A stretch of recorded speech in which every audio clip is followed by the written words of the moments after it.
Assalamualaikum warahmatullahi wabarakatuh. Hari ini saya mau menyampaikan mata kuliah satuan proses, terutama bahasan terkait dengan proses pertumbuhan melekat, tracking filter, dan rotary biological contactor. Kalian bisa baca beberapa referensi buku yang terdapat di halaman depan ini, tetapi kalian juga bisa baca di referensi-referensi yang lain. Seperti kita pelajari sebelumnya, ada dua jenis pertumbuhan biologi yang terjadi. Yang pertama ada suspended growth atau suspended culture. Yang kedua attached growth ataupun attached culture. Yang ketiga ada lagoon. Nah, lagoon sebenarnya bagian dari suspended growth, tapi karena skalanya besar, maka kita pisahkan kalau di gambar ini. Suspended growth atau suspended culture contohnya adalah lumpur aktif ya, yang sudah kita pelajarin di dua pertemuan sebelumnya. Sedangkan attached growth adalah contohnya pada kesempatan kali ini yang akan kita bahas adalah tracking filter dan rotary biological contactor. Perbedaan antara suspended growth dan attached growth adalah kalau suspended growth, mikroba tumbuh pada lumpur yang berada di dasar pengolahan. Sedangkan attached growth, pertumbuhan mikroba ataupun bakteri melekat pada media-media yang telah tersedia dalam pengolahan. Tracking filter. Proses pengolahan tracking filter adalah proses pengolahan dengan cara menyebarkan air limbah ke dalam sebuah tumpukan atau unggun media yang terdiri dari bahan batu pecah, bahan keramik, sisa tanur, medium dari bahan plastik ataupun lainnya.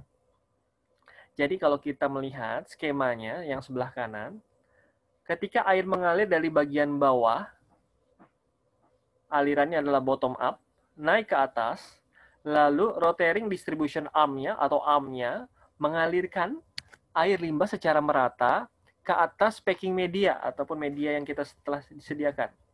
Lalu ketika melewati media tersebut, akhirnya mengalir ke bawah dan selanjutnya mengalir ke under drain ataupun aliran bawah medianya. Kalau kita lihat gambar sebelah kiri sama ya, alirannya mengalir dari bawah, bottom up naik ke atas, lalu mengalir merata karena adanya arm-nya ataupun lengan dari pengolahan tracking filternya di atas media. Arm atau lengan dari tracking filter ini mengalir secara merata berputar ya. Jadi media akan terbasahin secara sempurna. Jadi pada pengolahan ini yang bergerak adalah air limbahnya yang bergerak ya. Sedangkan filter medianya tetap ya. Tidak ada gerakan dari filter media. Proses pengolahan tracking filter. Pada permukaan medium akan muncul lapisan biologis atau biofilm seperti lendir. Kemudian akan kontak dengan air limbah. Lendir tersebut akan menguraikan senyawa polutan yang ada di dalam air limbah. Biasanya tracking filter ini digunakan untuk perumahan, ataupun limbah kota, ataupun limbah industri. Jadi aplikasinya bisa sangat beragam. Kalau kita melihat gambar di atas ini ya, jadi arm ataupun lengan dari tracking filter ini berputar dan mengeluarkan air di atas media. Jadi seluruh medianya akan terbasahi dengan optimal. Ada beberapa kekurangan dari tracking filter. Yang pertama, sering timbul lalat ataupun bau yang berasal dari reaktor.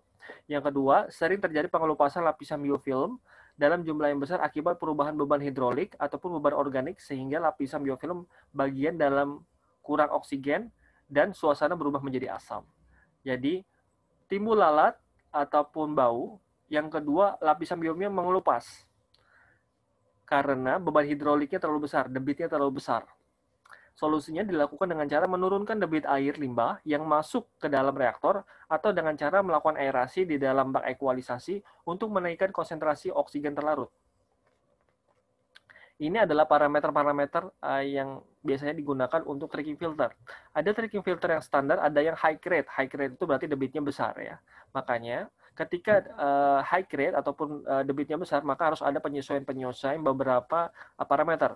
Beban hidrolik, beban BOD, jumlah mikroorganisme, stabilitas prosesnya, BOD air olahan, nitrat dalam air pengolahan, dan efisiensi pengolahan. Kalau pada yang high grade, maka biasanya stabilisasinya kurang stabil dan BOD air olahannya fluktuatif ya, naik dan turun. Nitrat dalam air olahannya rendah biasanya. Efisiensi pengolahannya sekitar kurang lebih 80%. Kalau yang filter standar ya, tidak high rate, biasanya efisiensi pengolahannya 90 sampai 95%. Ini contoh filter media yang biasanya digunakan.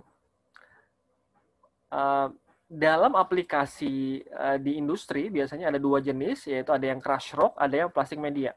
Jadi filter medianya terdiri dari batuan-batuan yang telah dihancurkan atau medianya berupa plastik. Kalau yang plastik ada beberapa bentuk yang biasanya digunakan. Pertama crush flow, bentuknya itu seperti silang-silang. Tubular, tubular itu dia apa namanya seperti tabung tapi dia melekuk-melekuk. Ada yang pale rings, ada yang bulat-bulat ya medianya. Ini contoh yang plastik contohnya ya. Jadi filter medianya ada dua jenis yang biasanya digunakan di ya, industri ataupun pengolahan, crush rock atau plastik media. Ini diagram alir tracking filter. Ini diagram alir tracking filter yang konvensional. Biasanya sebelum dan sesudah dari tracking filter ada clarifier. Kita sebutnya primary clarifier, PC, atau yang kedua kita sebut juga clarifier pertama. Yang kedua ada juga final clarifier atau kita sebut juga biasanya secondary clarifier ya, SC. Nah, ketika sebelum proses taking filter, fungsi dari clarifier adalah untuk memisahkan sludge yang ada, sehingga mengurangi konsentrasi lumpur yang masuk ke tracking filter. Sedangkan untuk secondary clarifier berfungsi untuk memisahkan antara padatan dan air yang telah diolah, dan air yang diolah bisa masuk ke pengolahan berikutnya. Ada recycle ataupun aliran balik seperti proses pengolahan biologi pada umumnya.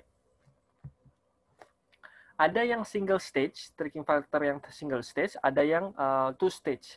Kalau single stage menggunakan satu clarifier dan ada aliran balik, posisinya berbeda-beda ya. Ada yang setelah secondary clarifier mengalirnya, ada pada saat secondary clarifier masuk ke sebelum primary clarifier. Jadi proses aliran baliknya banyak pilihannya ya. Setelah secondary clarifier masuk ke sebelum tracking filter, ada yang saat secondary clarifier masuk ke sebelum primary clarifier, ada yang setelah tracking filter masuk ke primary clarifier. Jadi pilihannya bisa banyak ya. Intinya kalau single stage adalah menggunakan satu tracking filter dan satu kali aliran balik. Sedangkan two stage atau dua tahap adalah menggunakan dua tracking filter. Mengalirnya, aliran baliknya bisa satu kali atau dua kali. Ini contoh yang satu kali mengalir ya. Sebelum secondary clarifier, masuk ke sebelum tracking filter yang pertama, atau ada dua aliran balik setelah tracking filter yang pertama dan setelah tracking filter yang kedua, atau setelah secondary clarifier yang pertama dan secondary clarifier yang kedua ya. Jadi inilah yang disebut two stage ketika menggunakan dua tracking filter. Nah, selanjutnya kita akan belajar terkait dengan rotary biological contactor. Perbedaan dengan tracking filter adalah kalau tracking filter air limbahnya yang dialirkan. Sedangkan kalau rotary biological contactor adalah kontaktornya ataupun pengolahannya yang berputar ya. Maksudnya berputar tuh gimana? Gini. Kalau kita melihat bagian-bagiannya ini, ada yang disebut sebagai dish. Dish itu adalah piringan-piringan. Ketika piringan-piringannya itu bersatu, kita sebutnya modul. Modulnya itu memiliki bagian tengah sebagai poros. Ketika medianya berputar, maka ada bagian yang terendam dengan air, ada yang tidak terendam dengan air. Dia akan terus berputar. Nah, mikrobanya ataupun bakterinya tumbuh di modul yang terdapat pada dish-dishnya.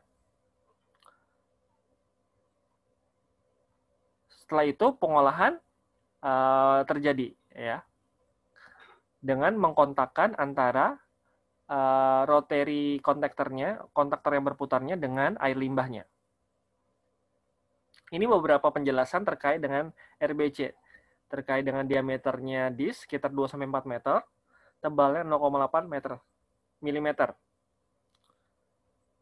Biasanya poros bajanya itu panjangnya 8 meter. Dan seterusnya. Nah, bagian-bagian RBC ini adalah unit-unit pengolahan sebelum ataupun sesudah RBC. Yang pertama, bak pemisah pasir. Fungsinya untuk memisahkan pasir. Yang kedua, bak pengendap pertama. Bak pengendap pertama untuk memisahkan lumpur yang terlalu banyak dengan air limbahnya. Sehingga ketika masuk ke RBC bisa lebih optimal pengolahan di RBC-nya, tidak terganggu dengan lumpur. Yang kedua, bak pengendap lumpur yang kedua ataupun yang pengendap akhir, secondary clarifier ya. Fungsinya untuk memisahkan antara lumpur dan air yang telah diolah. Air yang diolah bisa masuk ke pengolahan berikutnya seperti bak klorinasi. Bak klorinasi adalah memberikan klor untuk membunuh ataupun menghilangkan mikroba-mikroba yang tidak dibutuhkan seperti E. coli dan lain-lain.